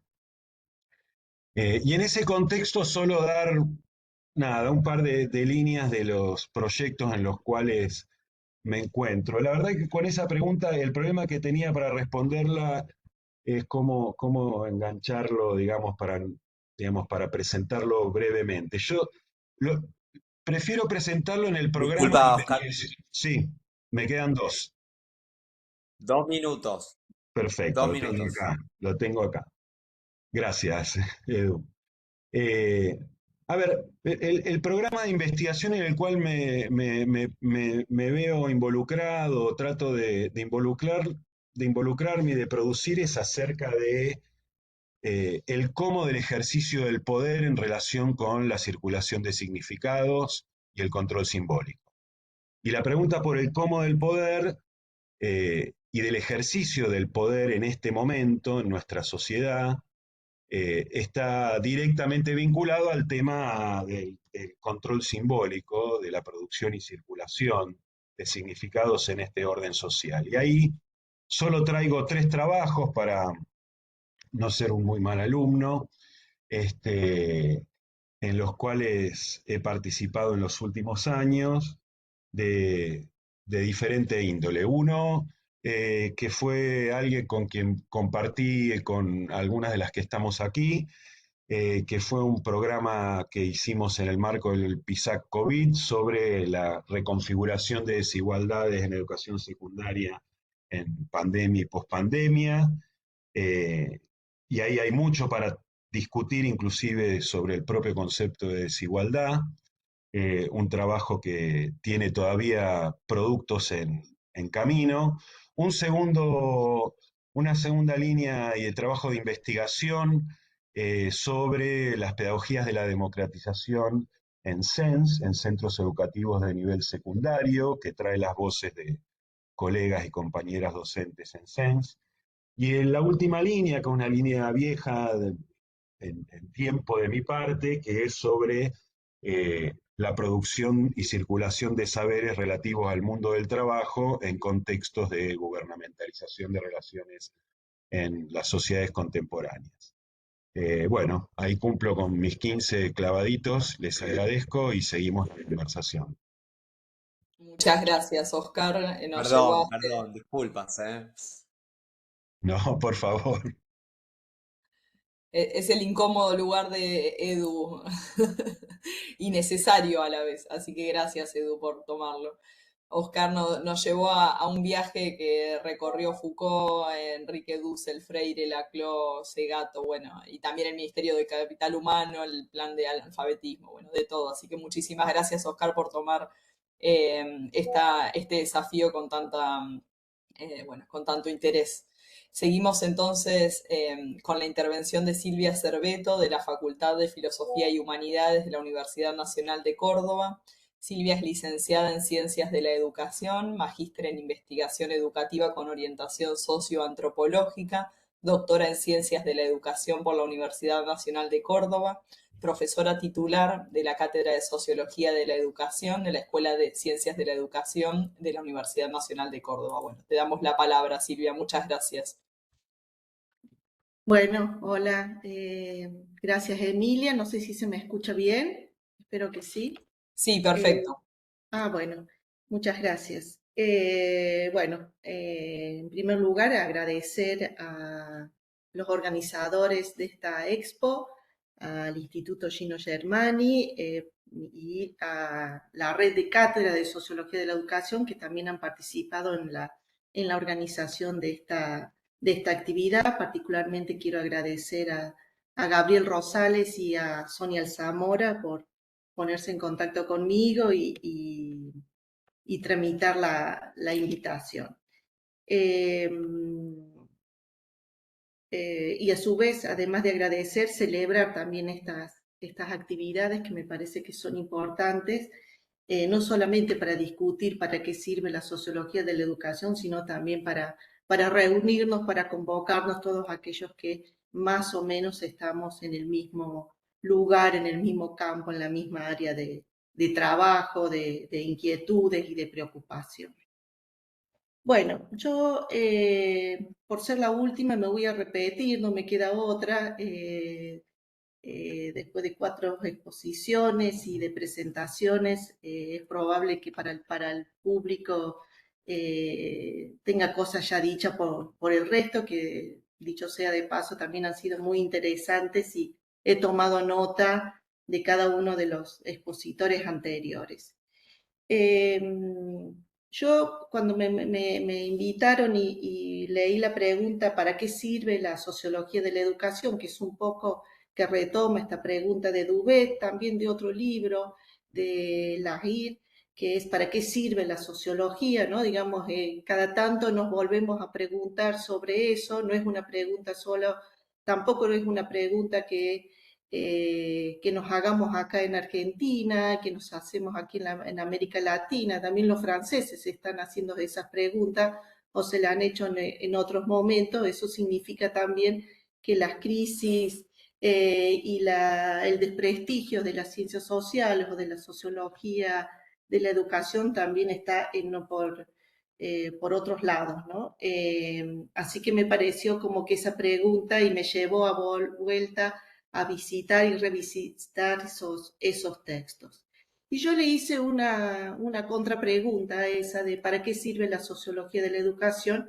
Y por cierta de formación quizás, es preguntarme no tanto para qué sirve la sociología de la educación, sino preguntarme para qué sirvió la sociología de la educación, ¿no? Un poco también reivindicando el campo de la sociología de la educación y creo que los colegas anteriores también ya lo han dicho, en este contexto de desprestigio de las ciencias sociales, del desprestigio de las universidades públicas, del desprestigio de la producción del conocimiento, es un poco de hacer historia, ¿no? Y de decir, bueno, cómo ¿para qué sirvió lo que hicimos?, ¿no? Y a mí me parece que ese ¿para qué sirvió la sociología de la educación? También nos puede llevar a entender o responder la pregunta ¿para qué sirve hoy la sociología de la educación?, ¿no? Sin hacer una historia ni un desarrollo de las grandes teorías, si uno tiene ahí un siglo de trabajo sobre la sociología de la educación, no me no quiero ni corresponde hacer toda una teoría y un desarrollo de lo que han sido los aportes del funcionalismo, de lo que han sido las teorías de la reproducción, lo que han sido las teorías de la resistencia, lo que han sido los aportes de Bernstein, bueno, solo por nombrar los clásicos y los que en casi todos los programas de las materias de sociología de la educación son lecturas obligatorias, sin hacer una de esas lecturas ni ese recorrido. Yo me voy a detener en tres aspectos que para mí, ¿por qué fue importante la sociología de la educación y es por dónde tiene que continuar la sociología de la educación? En tres aspectos, eso no significa que no haya otros más, me parece que hay muchos más, pero por una cuestión de tiempo y porque estamos acotados a 10 minutos o 15 minutos, voy a rescatar tres aspectos o tres dimensiones o tres problemáticas, como quieran denominarlas, que me parece que ha sido nodal la sociología de la educación y que esos aportes han venido exclusivamente de la sociología de la educación y que se han irradiado por todos los otros campos, particularmente de la pedagogía. El primero de eso es con respecto de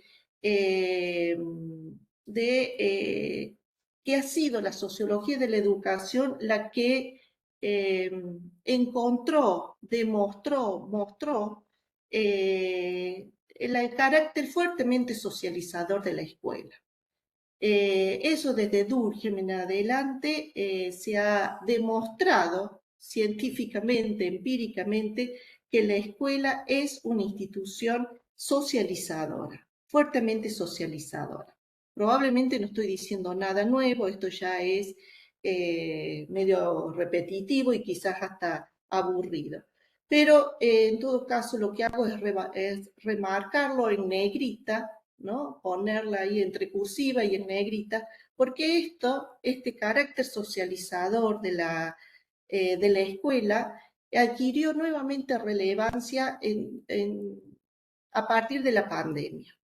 Los trabajos de investigación que se realizaron, ahí lo nombró Oscar, los trabajos de investigación que pedagogos, sociólogos, antropólogos, etcétera, etcétera, llevamos adelante desde la pandemia a esta parte, y no solamente trabajo de investigación, el sentido común, la gente también lo decía, que lo que más extrañaban, lo que más añoraban de la escuela era estar con los otros. Y eso no es un dato menor, y eso es que la sociología de la educación lo vino diciendo hacía mucho tiempo, de la importancia y de la necesidad de los estudiantes, niños, jóvenes, de estar en la escuela porque era un espacio de estar con los otros, un espacio de socialización. Y esto, ¿por qué me parece que es importante también, no solamente por la cuestión de la pandemia, sino también por cómo se va metiendo el tema de la virtualidad en los procesos de socialización, ¿no?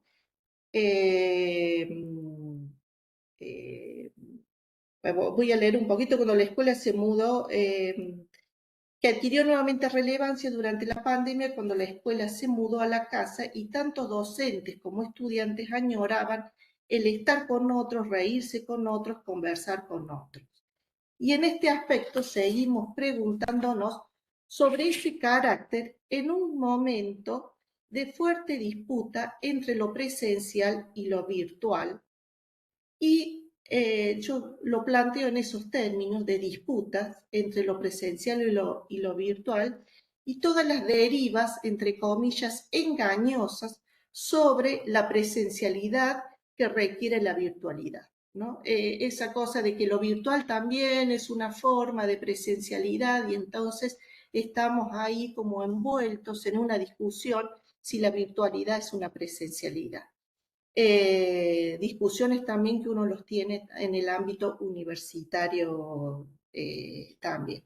Y esto lo digo de las derivas engañosas, porque desde la sociología de la educación, y como mis colegas me precedieron lo planteaban, de hacerse una pregunta ahí incómoda sobre qué pasa ahí con la socialización, ¿no? si es que se está modificando la socialización, si es que se está cerrando la socialización, si es que nos vamos hacia otro mundo en donde mucho más de individuación, de individualismo, con el tema de la mediación de las tecnologías. A mí me parece que la sociología de la educación, por esta tradición que ha tenido de trabajar sobre los procesos de socialización, no puede desatender, ¿no? Creo que la pregunta sobre este aspecto sigue siendo válida, vigente, quizás con nuevas variables a considerar, como es la mediación de las tecnologías y sus efectos en la subjetividad y en la relación con los otros, ¿no?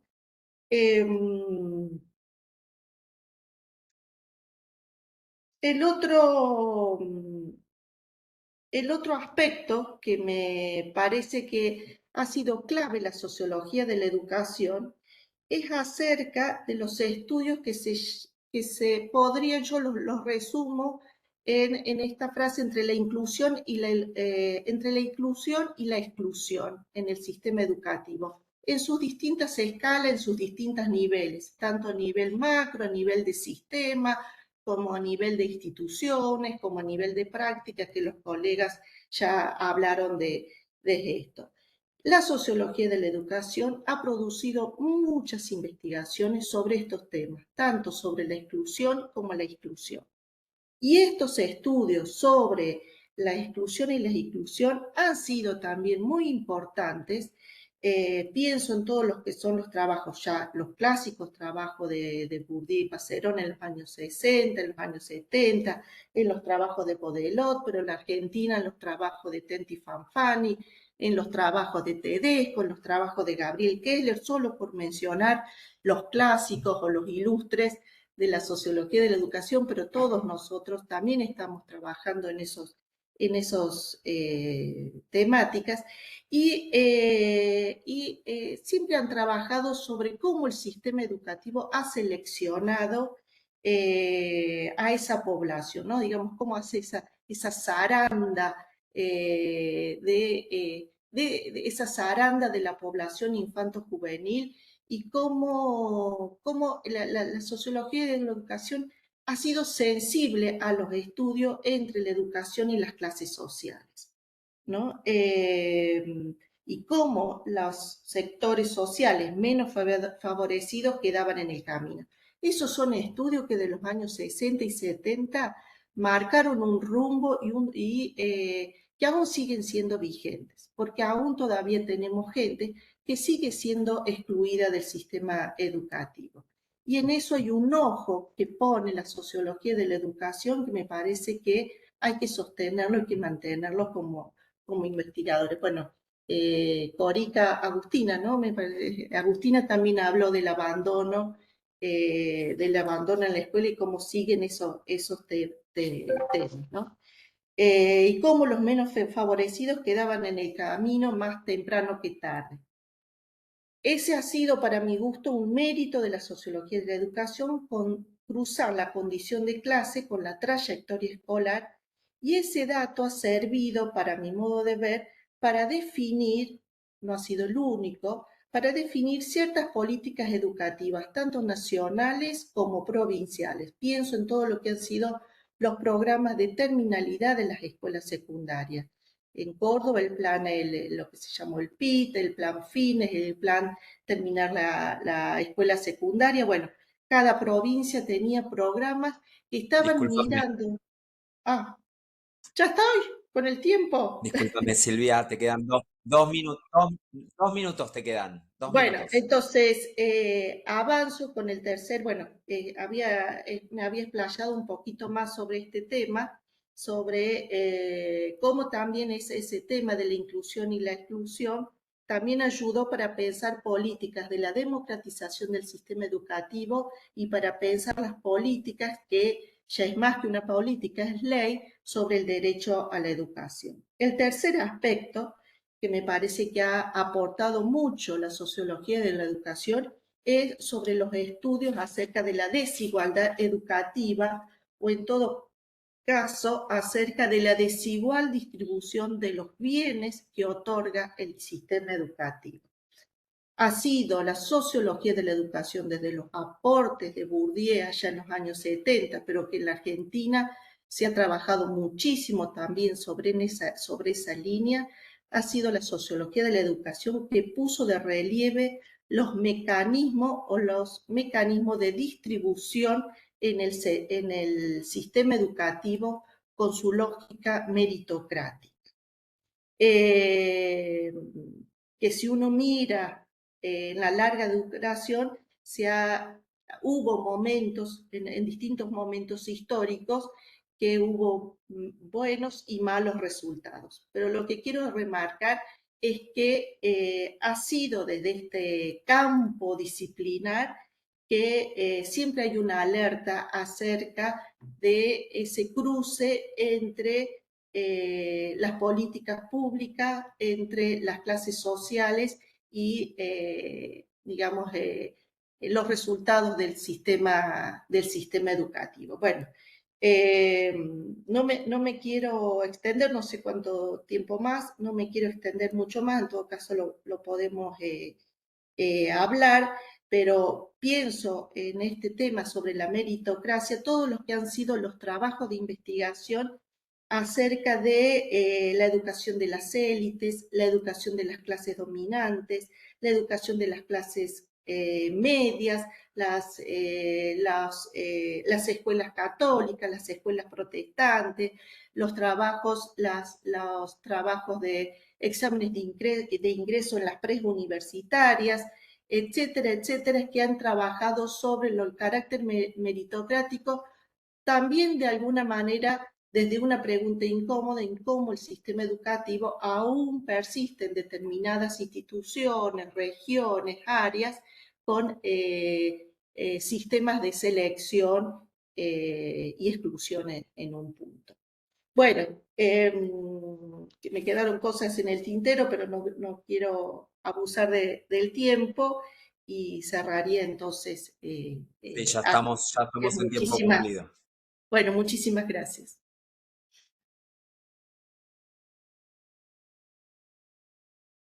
Bueno, gracias colegas por las intervenciones y también gracias a quienes han participado con sus preguntas, sus comentarios, sus reflexiones. Me toca a mí sistematizar un poco las preguntas y los comentarios que han salido y devolvérsela a los y las panelistas para que después continuemos el diálogo.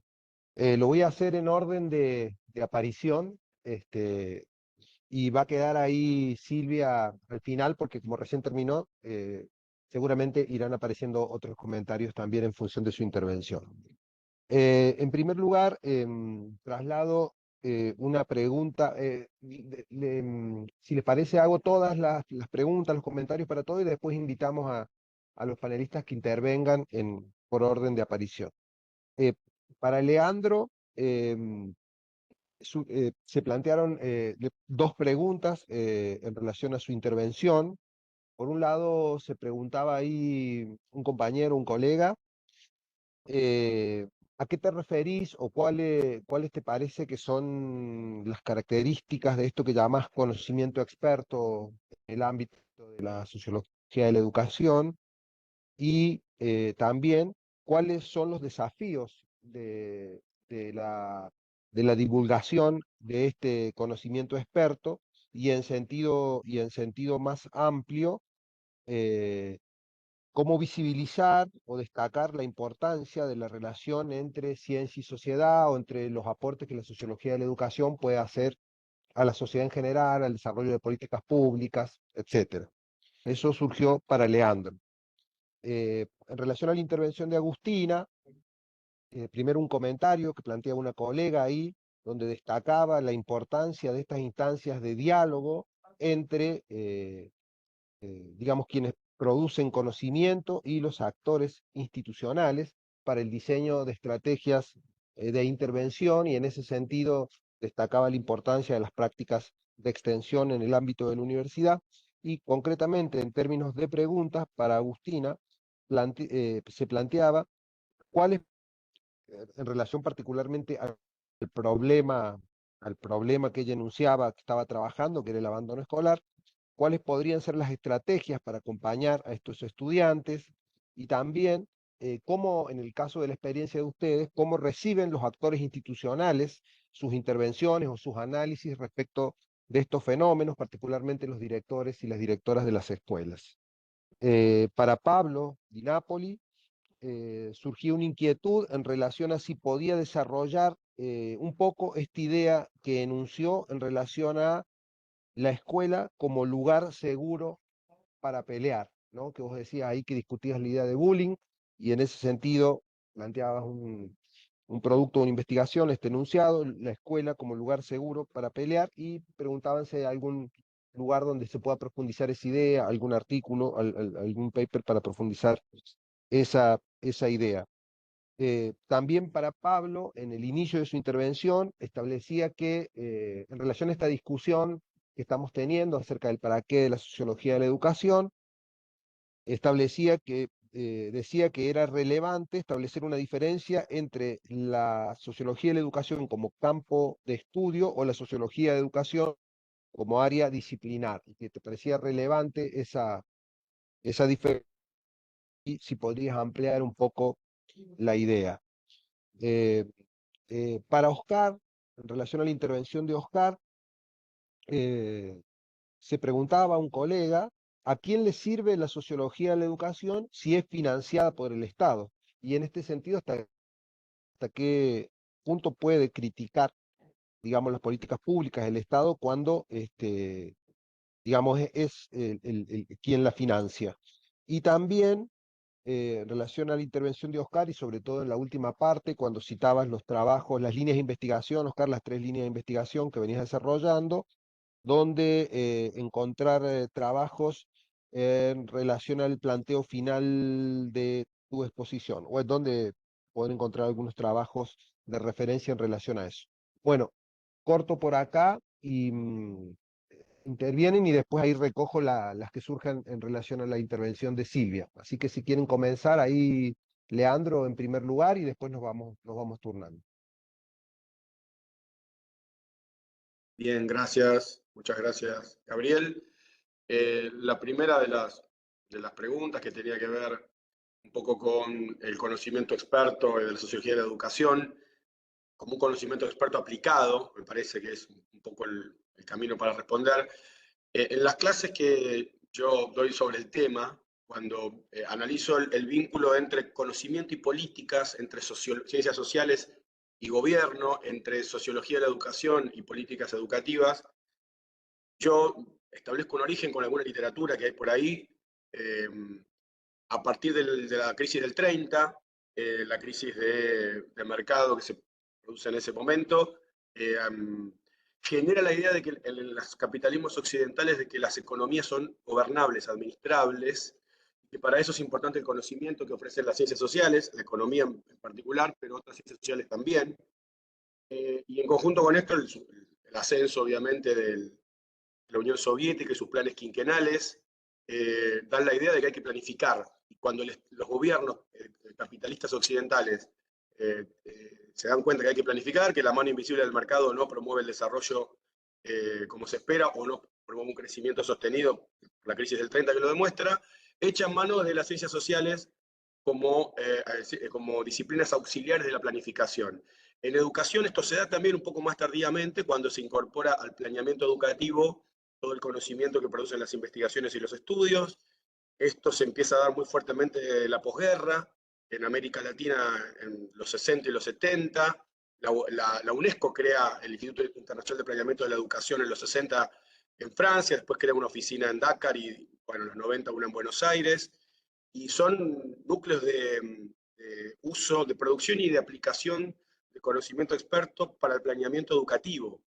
En Argentina, por ejemplo, se crea en la década del 60, en el marco del desarrollismo, la Comisión Nacional de Desarrollo, la CONADE, la crea ILIA, después se desarrolla parcialmente durante el gobierno de Onganía. La CONADE tenía un capítulo de educación que generó un informe muy extenso que está a disposición hoy en la web sobre el sistema educativo argentino, y bueno, es un insumo claro de conocimiento experto aplicado a educación, a políticas educativas, que toma insumos de la sociología de la educación, pero no solo de ella, obviamente que también toma insumos de la administración, de la psicología y de otras disciplinas, ¿no? Entonces, ahí me parece que hay un switch que hay que revisar y que hay que estudiar entre cómo las ciencias sociales, la sociología y la sociología de la educación se van incorporando como disciplina auxiliar de la administración gubernamental y aportando conocimiento para la planificación primero y en las últimas décadas más en clave de la evaluación. Todo lo que escuchamos hablar de evaluación educativa, bueno, es un conocimiento aplicado con ciertos códigos, con cierto método, que no es el mismo que se utiliza para la investigación científica, pero tiene una base científica también la evaluación educativa basada en la sociología, basada en la psicología, en la psicometría también, que me parece que hay que entrarle por ahí, esa relación entre políticas públicas y ciencias sociales en particular, que es una historia muy interesante, muy rica, muy desarrollada en el siglo XX, y en particular en la segunda parte del siglo XX, y sobre la que hay mucha literatura que se puede revisar. Yo utilizo para mis clases un texto de Carol Weiss, socióloga norteamericana, que analiza mucho el caso de Estados Unidos, de esta relación entre los políticos y los científicos, los expertos y los planificadores. Me parece que es muy iluminador y es un texto y una propuesta que va mucho más allá de esa idea simplista de las políticas basadas en la evidencia. Carol Weiss problematiza los idas y vueltas, los malos entendidos, las mediaciones, las transformaciones que hay del conocimiento hacia la política. Me parece que por ahí sería una línea para pensar esto del conocimiento experto en las organizaciones gubernamentales y en las políticas públicas. La otra pregunta que tiene que ver con la divulgación, yo creo que nosotros tenemos todo en contra para hacer divulgación, buena divulgación y para, sobre todo, hacer buena intervención. Y digo todo en contra porque uno como agente del campo científico está formateado y preparado para hablarle a otros agentes del campo científico. Porque esto es así, está bien que sea así. Uno investiga y produce, y si puede hace aportes a un corpus de conocimiento teórico sobre la realidad. Este corpus es un corpus internacional, uno participa en espacios internacionales, por eso las principales publicaciones obviamente están en inglés y en alguna medida también en francés. Entonces, bueno, uno habla permanentemente en micromundos, con jergas y con colegas que son quienes validan la producción que uno hace. Entonces, naturalmente, diría, no estamos preparados para hablar de estos temas con otros que no sean otros expertos, otros científicos como nosotros. Requiere un proceso de transformación intelectual y hasta emocional esto. Porque nos sentimos muy incómodos cuando tenemos que no solo divulgar, quizás divulgar, como lo planteé yo, puede ser lo más fácil, porque uno se toma tiempo en traducir un resultado de investigación más en clave de un público amplio o lego. Lo más difícil es intervenir. ¿Qué tenemos para decir cuando alguien dice y repite hasta el hartazgo en medios de prensa y en redes sociales que la mitad de los chicos no entienden lo que leen? ¿Qué tenemos para decir sobre eso? ¿Cómo lo decimos? ¿En qué lenguaje? ¿Con qué formato? ¿En cuántos caracteres? ¿Usamos una imagen? ¿Hacemos un TikTok? ¿Nos animamos a hacer un TikTok para decir eso? ¿Vale la pena hacerlo? No lo sé. ¿A quién se lo decimos? ¿En quién estamos pensando cuando queremos intervenir para problematizar o para discutir o para confrontar directamente con actores del sector corporativo privado que insisten en la tópica de que la mitad de los chicos no entienden lo que leen? Y volviendo a lo que decía Pablo también, Pablo Di Napoli, tenemos a mano las evidencias, las conocemos en profundidad, las podemos criticar, las evidencias sobre las que estos actores traducen ese conocimiento experto en un conocimiento popular y dicen muy eficazmente, no solo en las tapas de los principales diarios nacionales, sino también en campañas de prensa callejeras, que la mitad de los chicos no entienden lo que leen. Disculpa, Leandro. Disculpa, sí. Me toca el rol malísimo a mí, ¿no? Listo, pero era eso. No dijimos, es 5 minutos por cada... Perdón, gracias, Eduardo. No, pero era esto, básicamente...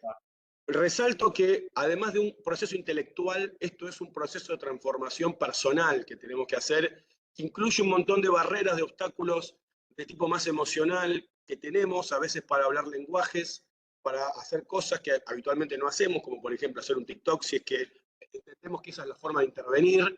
Y bueno, si esto es así, habrá que pensar dentro del campo nuestro, quienes lo quieran hacer, quienes estén dispuestos a jugar ese juego, bueno, cómo nos asociamos y pensamos cuáles son las mejores maneras de ordenarnos y transformarnos para poder intervenir en ese campo. Gracias, Bueno, Leandro. perdón, pensé que era todo así continuado por la falta de tiempo y continúo.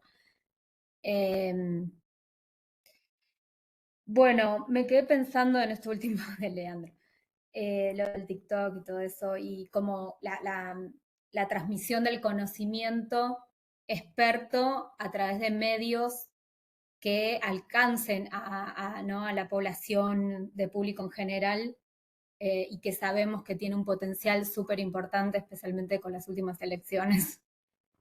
Así que creo que es una punta para seguir pensando respecto a esto de la difusión del conocimiento en el campo, ¿no? Volviendo a las preguntas que me hicieron en particular, a ver, respecto a las acciones y las herramientas, también voy a ser muy breve.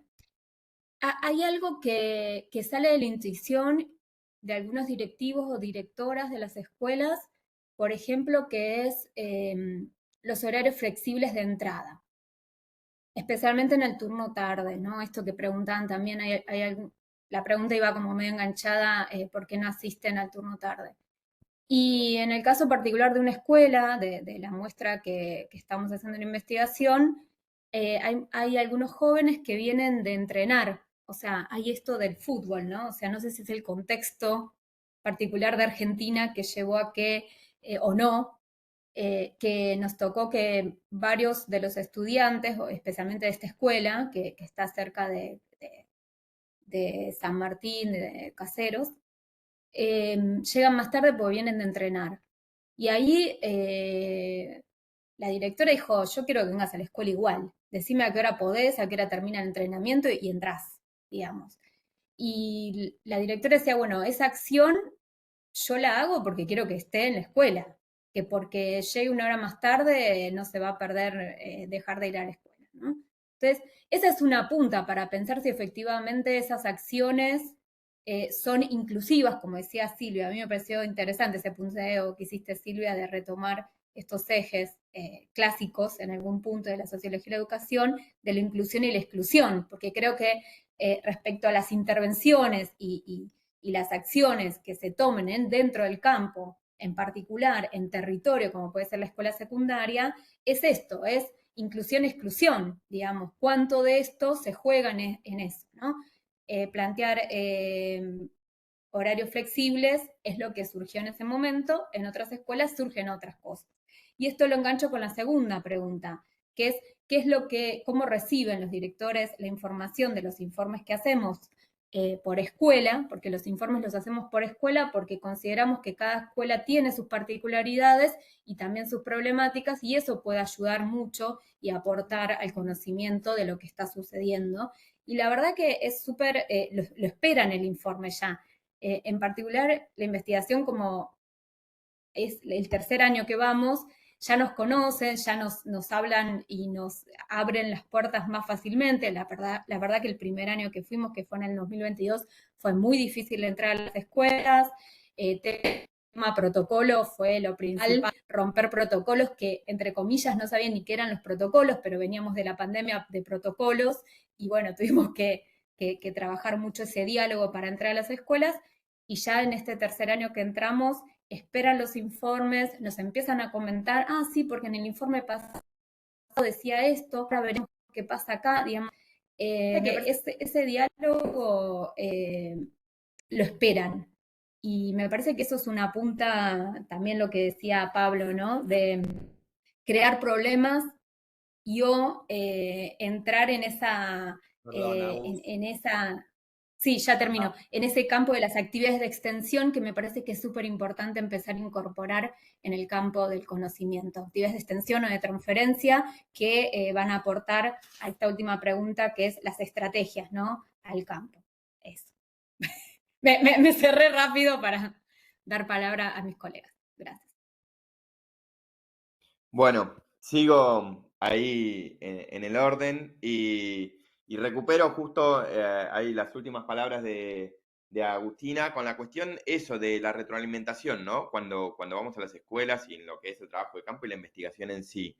Que también es una postura en la forma de investigar, digamos, ¿no? De romper con una lógica extractivista que muchas veces hay, y la importancia de lo que tiene ahí, ¿no? Nosotros también hacemos informes por instituciones, donde también tener en cuenta en el análisis la lógica institucional es fundamental, porque ese efecto institución, entre comillas, del cual también habla Dubet, juega mucho en lo que pasa, digamos, ¿no? Y sobre todo cuando nos queremos ir a lógicas más macro, que queremos hacer análisis por género, por sector social, etcétera, etcétera, incluso por niveles, por niveles no, por tipo de gestión, ¿no?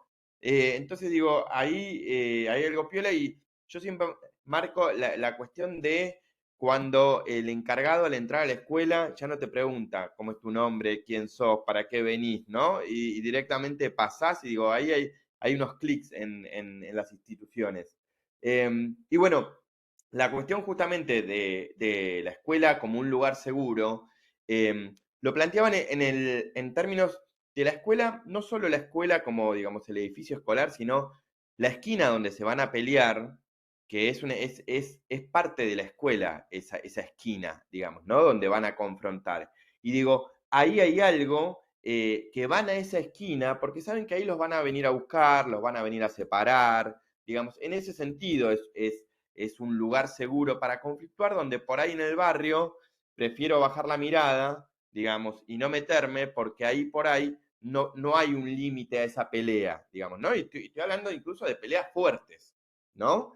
Incluso tengo anécdotas que se han peleado cerca, digamos, incluso al lado de una comisaría, digamos, ¿no? Estaba la policía ahí y la dispersión vino cuando llegó la directora, digamos, ¿no? En términos de autoridad, ahí se terminó la pelea.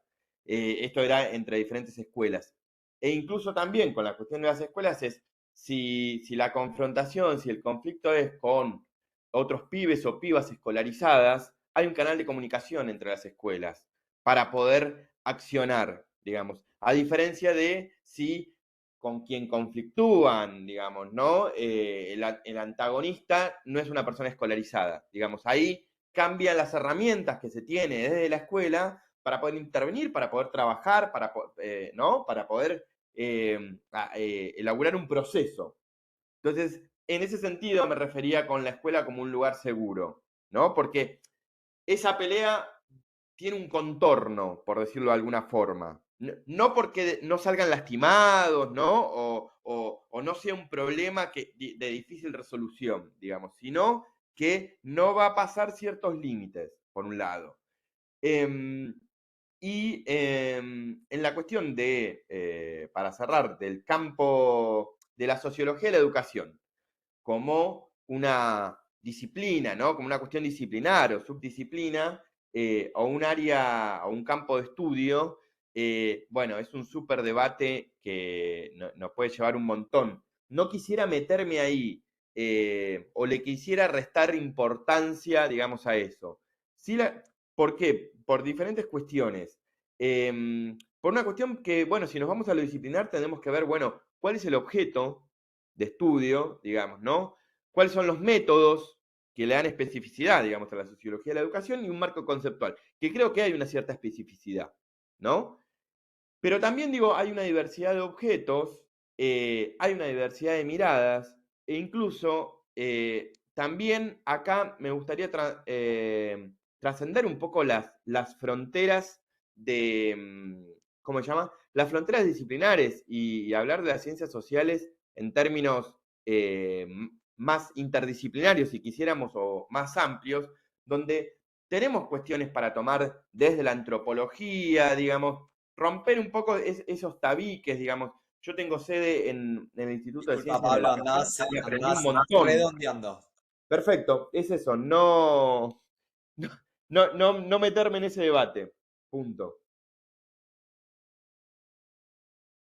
Disculpas, ¿eh? No, Eduardo, olvídate.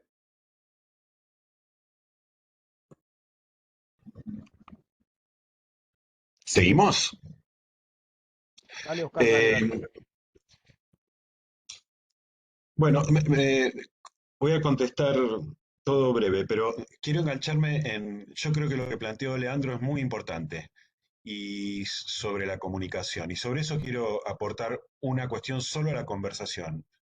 Eh, me, me preocupa mucho cómo podemos comunicar de otras maneras y cómo acercarnos de otras maneras.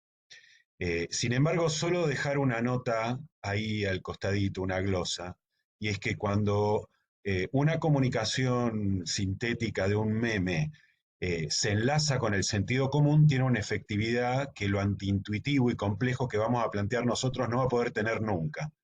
Y es algo que no podemos dejar de considerar. Lo cual no quiere decir que no crea que tengamos que intentar otros modos de aproximarnos en las formas de comunicar. Y tal vez yo, porque tengo una total incompetencia para ese otro tipo de comunicación, aprovecho el trabajo en la vinculación o la extensión o los trabajos que tenemos en nuestros espacios de realización. Pero me prendo en esa conversación cuando la armemos, digamos, o la sigamos. Y respecto a la pregunta que se me formuló, quiero plantear, primero copié la pregunta. Lo primero que quiero decir es que con financiamiento del Estado se ha criticado al Estado desde su creación de los Estados modernos. O sea, ahí es dato, digamos.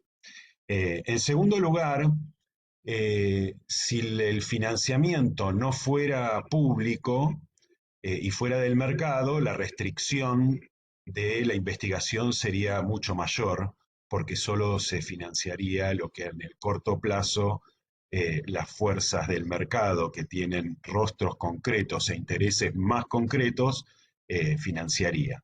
Y en tercer lugar, porque creo que el espacio de la producción de conocimiento eh, en el contexto de financiamiento público, de las diferentes maneras en que la sociedad civil construye financiamiento público, habla de el derecho que tiene, digamos, un derecho republicano que tienen las poblaciones a recibir y a participar en la configuración del conocimiento que es público y no de consumo privado.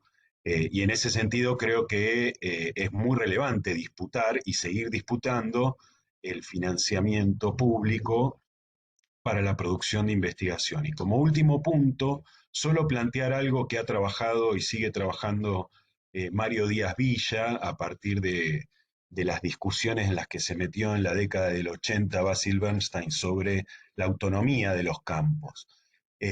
Yo creo que es fundamental la autonomía del campo de producción de conocimiento respecto de el campo gubernamental, no del estatal en un sentido amplio, sino de los gobiernos. Y esa autonomía es fundamental para crear conversaciones alternativas y producir conocimiento. Gracias. Muchas gracias, Oscar. Agrego un último interrogante en relación a la intervención de Silvia, que planteaban por ahí en los comentarios. Silvia, en relación a estas nuevas socializaciones que destacabas, entiendo que cruzadas por la presencialidad y la virtualidad, si estás investigando eso, si lo están trabajando, si podés ampliar un poco la idea en ese sentido. Muchas gracias. Así, bueno, menos mal que lo aclaras porque me había quedado la duda si había otra pregunta o si iba para ese lado. Sí, estamos trabajando sobre eso. No lo estoy trabajando yo particularmente, pero sí gente del equipo de investigación que dirijo. El equipo de investigación el proyecto nuestro, que ya tiene varios años, estamos trabajando sobre los procesos de transformación de la escolarización en una línea un poco más de sociohistórica sería, ¿no? Hacer una sociología de la educación, pero en clave diacrónica, y que arrancamos con experiencias escolares de gente que fue a la escuela secundaria a partir de la década de los años 50, ¿no? Para adelante. Bueno, pero ahí no quiero detenerme en eso.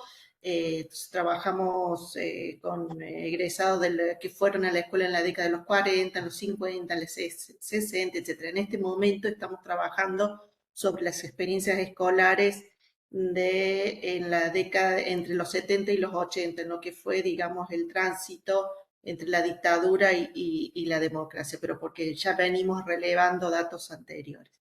Ahora, dentro de ese equipo, que es un equipo grande, hay colegas, estudiantes de maestría y de doctorado que sí están trabajando específicamente sobre este tema de la socialización, la escolarización, mediadas por las tecnologías que aparecieron fuertemente a partir de después de la pandemia o con la pandemia, ¿no? Bueno, también acá con Oscar hemos participado de un PISA COVID y en el caso particular mío con otra gente trabajamos lo que fueron las experiencias de la virtualidad, de una socialización virtual, para ponerlo entre comillas, durante la pandemia, en ese trabajo de investigación específico, ¿no? Si me queda un minutito nada más, es decir que me parece interesante lo que trae Leandro Bottinelli sobre el tema, que lo retomó Oscar, sobre el tema de la circulación y de la difusión del conocimiento y de la información. Yo, en mi posición es que ni tan, ni muy, digamos, ni tanto ni mucho, digamos, ¿no? Ni tampoco ni mucho, en el sentido de, es cierto que nuestras publicaciones ya tienen un formalismo que está para un público muy selecto, en donde se citan autores, y se hace un desarrollo teórico muy sofisticado y después los resultados quedan allá abajo, después de 20 páginas, en una cosa muy, muy reducida, que eso para un público general, qué sé yo, solo para no mencionar docentes y directivos, no lo comprenden o no llega. Pero tampoco reducir nuestras producciones a un TikTok, ¿no? A un TikTok o a una cosa, te lo resumo fácil, porque nuestros trabajos también tienen su complejidad y hay que dar cuenta de esa complejidad, ¿no? Bueno, nada, era solo para decir eso y muchísimas gracias por la invitación. Bueno, agradecemos esta ronda de preguntas que ustedes han respondido tan amablemente. Ya se han tomado un tiempo para preparar sus exposiciones, para compartir con nosotras, con nosotros, sus reflexiones sobre esta pregunta que nos nutre hoy. Agradecemos a quienes están participando. Empezamos con un número muy importante, como dijo Analía, de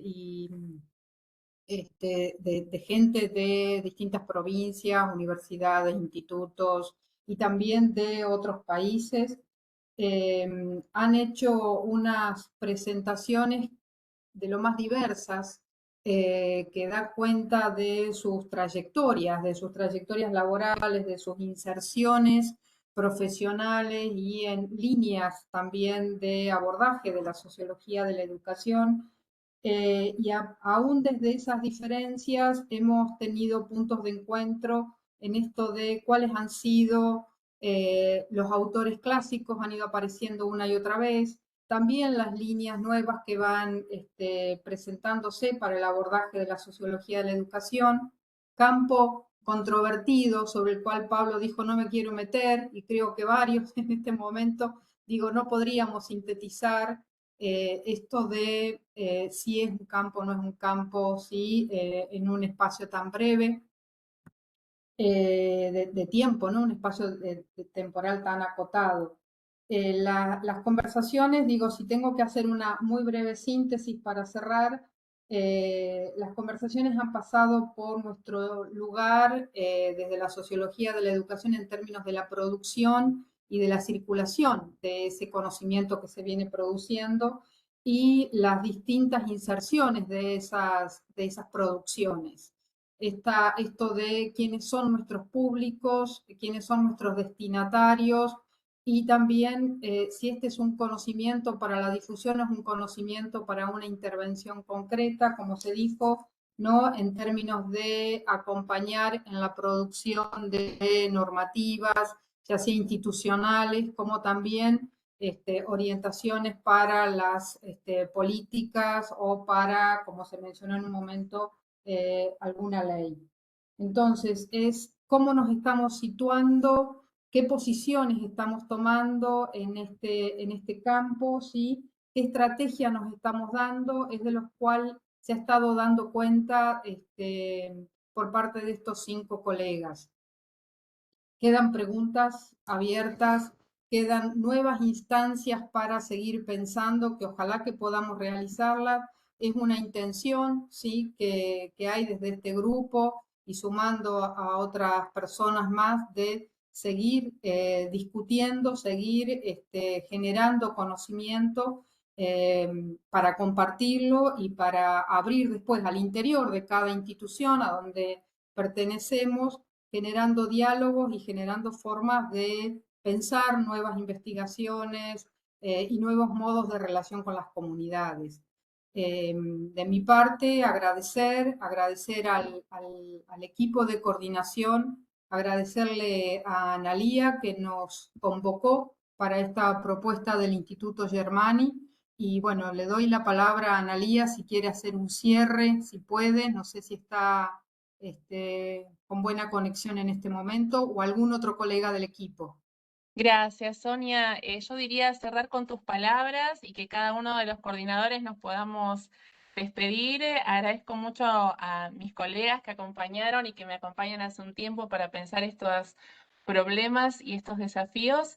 Y bueno, muy especialmente a los y las panelistas.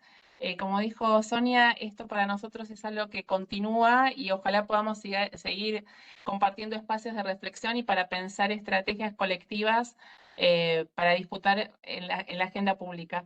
Así que muchas gracias a todos, muchas gracias a todos los participantes y le paso la palabra a Emi y así nos vamos despidiendo todos los del equipo. Gracias a todos y todas. Bueno, muchísimas gracias a todas, todos los expositores, fue un placer escucharles. También es una tranquilidad en estos tiempos en que la estamos pasando mal como comunidad, ¿no? Encontrarnos y ver que hay personas que estamos preocupadas y pensando en estos sentidos, ¿no? En cómo hacer para comunicar, sí comunicar, de qué manera, bueno, qué salidas tenemos o qué aportes podemos hacer. De mi parte, eso es un bálsamo en tiempos muy duros para nuestra comunidad. Así que les agradecemos que se hayan enganchado con esta propuesta que nos sacaba de nuestros ejes, ¿no? De nuestras maneras habituales de participar, que hayan puesto tiempo y cabeza en esta pregunta que les planteamos. Y ojalá, deseo que dé lugar a otras experiencias en donde podamos creativamente pensar alternativas. Muchísimas gracias, Analía, por invitarnos y es un placer compartir este espacio. Es un placer compartir este espacio de trabajo con Analía, con Eduardo, con Sonia y con Gabriel. Es un equipo muy lindo para trabajar también y creo que es bueno destacarlo. Gracias.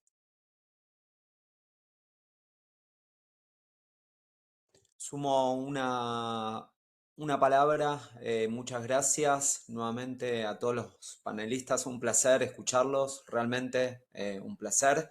Dejan muchas líneas planteadas para seguir el debate hacia adelante. Como decía alguien ahí en el chat, nos vemos en el 2 en las calles a resistir, por supuesto, ahí y tenemos mucho para seguir en este camino de lucha. Muchas gracias, Analía, por el espacio y por convocarnos y a todos los participantes.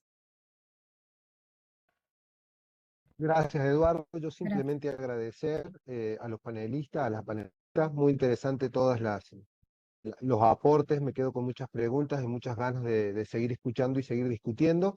Y también particularmente un agradecimiento a los y las colegas que conformamos la red de equipo docente de Socio de Educación, que vi que varios se conectaron ahí, las colegas de Jujuy, las colegas de Mendoza, de Neuquén, en fin, eso, digamos, la Argentina Federal. Así que también muchas gracias a ellos por las intervenciones, las reflexiones y por estar fundamental. Que bueno, nos seguiremos viendo en otros espacios como este que nos congregan. Muchas gracias. Propongo un aplauso para los que podamos. Y seguimos que la lucha continúa, a pensar y a compartir. Hasta pronto, gracias a todos. Muchas gracias. Hasta luego, gracias. Muchas Chao, gracias. gracias. Muchas Chau. gracias. Chao, hasta luego. Hasta pronto.